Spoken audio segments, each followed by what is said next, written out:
Hello, George McGovern team. I want to take a few moments and share with you the student assistance team process for our school. Make sure we're all on the same page and understand how that goes so we can help students out with any struggles they may have and do our best to get them into the classroom engaged and learning. So this is our flow chart for how the student assistant team works. If you'll notice, the goal is always to have the student in the classroom and engaged in learning. Now, we realize that that can happen in a ton of different ways. It might be in the general ed classroom, it might be in a tier 2 classroom, it might be in a classroom in tier 3, it might be in a special ed classroom. There's all sorts of ways that we can accomplish that goal, but that's ultimately the goal when we meet, is to see what we can do to make sure that a student's academic needs are met, and also their social emotional needs are met so that their behaviors don't impede them from being engaged in the classroom and learning. So let's pretend you have a student that you're struggling with. How does the SAP process work? And I think sometimes the question really comes up as how do they end up in tier 2? So I want to address both those, but mainly our SAP process. How it starts obviously is you have a student. If you look up here in this very top blue box, you have a student that you're struggling with. And so if you have a student that you're struggling with, obviously the first mention of that shouldn't be to the SAT team. You would start with your normal processes, which is that you would begin talking about them in your team. What I would say is if a student comes up in your team for behavior issues or for academic issues, I would just put their name on top of one of those SAT forms, and I would look at that SAT form and say, what sort of strategies do we want to implement? What sort of things do we want to try as a team? And you can just begin to check those off on the dates that you do them. It's actually a great way to even consider strategies and think of strategies and keep track of those strategies. And plus we want to keep away from, hey, we want to take a student to SAT now we pull out that SAT sheet and try to say, yeah, I think we did this, I think we did that. Instead, that can really guide us in the process, even if a student doesn't ever come into the SAT team. So if you see, it always starts at the team level, discussing the student at the team level, implementing specific interventions that may come off that sheet, or you may use that discipline help website or other things to do that. You would collect some data. Is it effective? Is it being actually used by us as adults? And then when it is being used by us as adults, is it actually working or not working? Hopefully before we come to SAT, there's been a parent or guardian contact. I would even hope maybe a meeting with the parent or guardian, and then for sure that we've reviewed the CUME. We find it very interesting. We find a lot of things in that CUME, and sometimes that's a step we miss. But let's say obviously you've been doing your work with that, and you've been working hard, and you're not seeing some improvement, so now you're looking for some more strategies. You want some more voices in the process. You would then refer the student to the student assistance team. Student assistance team would review the interventions that you've been doing, review data. That would be our Swiss data, our office referral data, any data you've collected. We would always ask the question if we need to consider the student for a 504 or if they need to be considered for SPED. At that point, the student assistance team, along with your representative from your team, would brainstorm some new interventions to try. We would create a tool to collect the data for those interventions to see if those interventions are being specific, and we could set a timeline for reviewing the success of those interventions. At that point, it comes back to the teachers who are working with the student. It's super important that they implement the recommendations of the student assistance team, because that's what that team's there for, obviously, is to give us ideas and see what we can do to help the student really in the least restrictive environment possible. The team needs to do a good job of tracking the data, making sure that we know whether it's successful or not. And not that it's just a thought, but we actually have some tangible things to look at.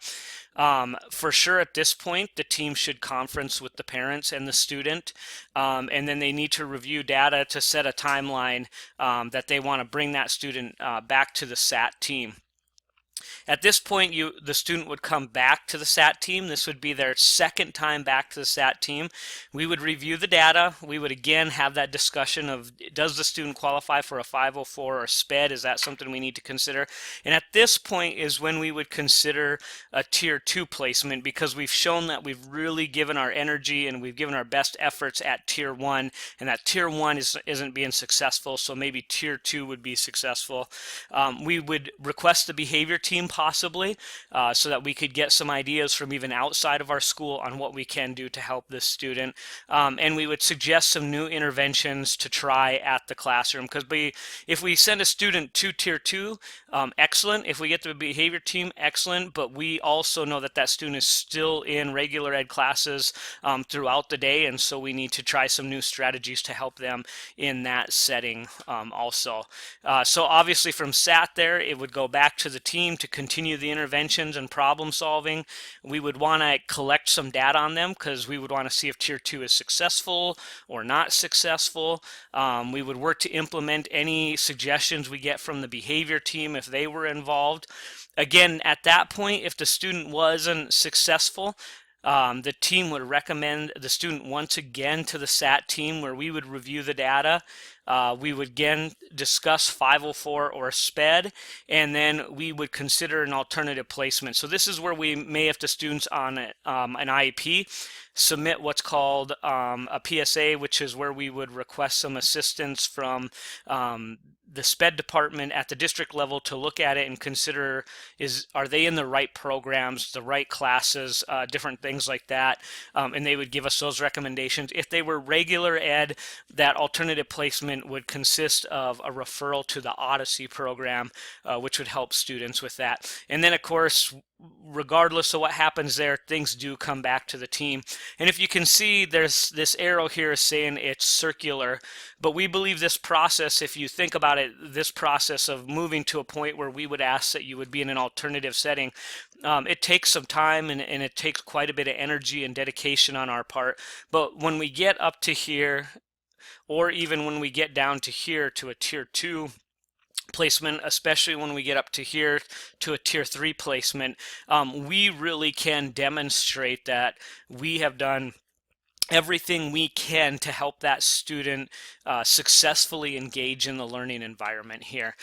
And if we are going to a tier 2, the goal is that that tier 2 will help them engage in the learning environment. If we are going to a tier 3, that the goal is that in that environment, in a new setting, that they will be able to engage in the learning environment. So this all comes back to having the student in the curriculum, having access to the curriculum, and engaged in learning. So I hope that answers any questions when you may have about the SAT process. So I want to give you an example. Maybe there's a student and in your mind you go, why aren't they in tier 2? What I'd really encourage you to do is to, just as a team, see what you've done in this intervention process. Have you referred them to the SAT team? If a student's not referred to a SAT team, they're not going to go to tier 2.